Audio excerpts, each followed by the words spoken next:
Class 6 में आए थे हम सारे, नादान से छोटे बच्चे प्यारे प्यारे।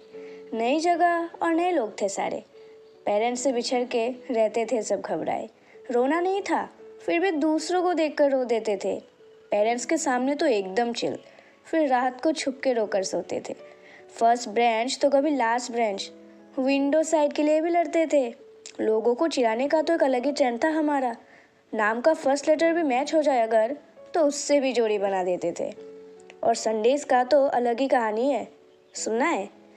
संडे को नए कपड़ों में अप्सराएं देखने को मिलती थी। पूरा हफ्ता हाउस टी शर्ट में गुजार के संडे को ही साड़ियाँ मेरी दिखाती थी। पीटी में दौड़ने से शर्माते थे, लेकिन संडे को टीवी देखने के लिए एक को कुचल कर एक भागते थे। इमोशनल मूवी देखकर ऑन द स्पॉट रोते थे, फिर आंखें फुला फुला कर लंच पर सारे जाते थे। पीटी बंक मारने के लिए ना जाने कितने बहाने मारते थे। 2 दिन का पेट दर्द पूरा हफ्ता कह के चलाते थे। सेक और ऑडी बड़ी सुहानी चीज़ थी। बंक मारने का एक ही जरिया चल रहा है आज भी। खाना एक प्लेट होता था, लेकिन मुंह 10 होते थे। सिक के लिए खाना है बोल के हम सारे मिलके ठूसते थे। याद है वो सैटरडे नाइट पार्टीज और देर रात तक जागना। पूरा हफ्ता 5 बजे उठना पड़ता था, इसलिए जल्दी सो जाते थे। लेकिन संडे को थोड़ा सोने को मिलता था, इसलिए सैटरडे को हम सारे मिलकर जागते थे। पार्टी हमारी उतनी हाई लेवल की नहीं थी, बस नॉर्मल खाना ही होता था। चिप्स चॉकलेट्स तो रहते ही थे, लेकिन मेन कोर्स हमारा मूढ़ी हमेशा होता था। सारी लड़कियां उस दिन तेल लगा के सोती थी, नेक्स्ट दिन शैम्पू करके एकदम बाल उड़ा के घूमती थी। टीचर्स के ना जाने कितने नामकरण किए थे। सामने तो उनके एकदम मासूम, और पीछे पीछे कितना चिढ़ाया करते थे। टीचर्स की मिमिक्री करने का एक अलग ही जुनून था सबके अंदर। उनके एब्सेंस में ना जाने कितने ही कलाकार देखने को मिलते थे क्लास के अंदर। एक ही लाइन क्लास में हमेशा सुनने को मिलते थे। फिजिक्स सर का कॉमन डायलॉग, ए होता ना रे। हर पीरियड में वॉशरूम जाना तो गर्ल्स का कंपलसरी होता था। मत सोचना इमरजेंसी थी, मेन रीज़न तो उनका थोबड़ा आईने में देखना होता था। बाथरूम सिंगर्स की कमी नहीं थी हमारे पास, साथ में वॉशरूम सिंगर्स भी थी बहुत सी। बाकी का तो पता नहीं, पर उनमें से मैं भी एक ज़रूर थी। स्कूल बंद होने के बाद लगा था वापस ये सब कभी नहीं कर पाएंगे, लेकिन 2 साल घर रहने के बाद मिल गया जेएनवी लाइफ जीने का मौका हमें फिर से। अब सुनेंगे क्लास 10 की कहानी, हैंडसम मुश्फिता की ज़ुबानी। आए थे बहुत दिनों बाद, लेकिन आदतें वही रह गई थी। याद है वो 18 डेज़ जब हमने सबसे ज़्यादा मेमोरीज बनाई थी।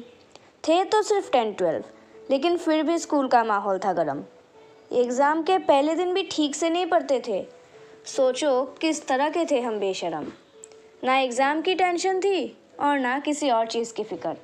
बस मौज ही किया था हमने वो 18 डे स्कूल में रहकर। लाइन में खड़ा होना सीनियर्स के लिए नहीं बना था। मैट्रॉन सामने रहती थी, लेकिन फिर भी हमें कोई घंटा फ़र्क नहीं पड़ता था। मेस से ना जाने कितने प्याज लूटे हैं। सरकारी माल बोल बोल के हमसे हैंड वॉश तक नहीं छूटे हैं। म्यूज़िक मैम के सिंटेक्स से पानी चुराया है, अहम अहम हेवन में जाके। मेस में मिरर एक भी नहीं बचा, क्योंकि सारे तो हम ले आए हॉस्टल उठा के। नींबू के पेड़ में कभी नींबू नहीं आ पाए, क्योंकि पत्तियाँ ही गायब होती थी। बकरियाँ तो बहुत थी और सारे हॉस्टल में ही रहती थी। कौन कहता है कि बोर्ड्स में सिर्फ प्रेशर होता है? हम नवोदयांश है, मुश्किलों में भी कैसे जीना है वो हम सभी को बहुत अच्छे से आता है। बस ख़त्म होने को ही है वो सारी मस्तियाँ, फिर ना जाने कौन कहा। यादें तो बहुत सी ले जाएंगे, बस फिर से वो सब कभी जी नहीं पाएंगे। जाने अनजाने में हमने कितने दोस्त बनाए हैं जो कभी भुलाया नहीं जा सकता। यादें भी उतनी प्यारी बनाई है। नवोदय बाहर से जल लगता होगा, पर अंदर कौन सा जन्नत है ये तो हमें ही मालूम होती है। याद है जब 6 में थे तब क्या सोचते थे कि पता नहीं इतने साल कैसे बिताएंगे, और अब क्या सोचते हैं आखिर ये साल कैसे बीत गए।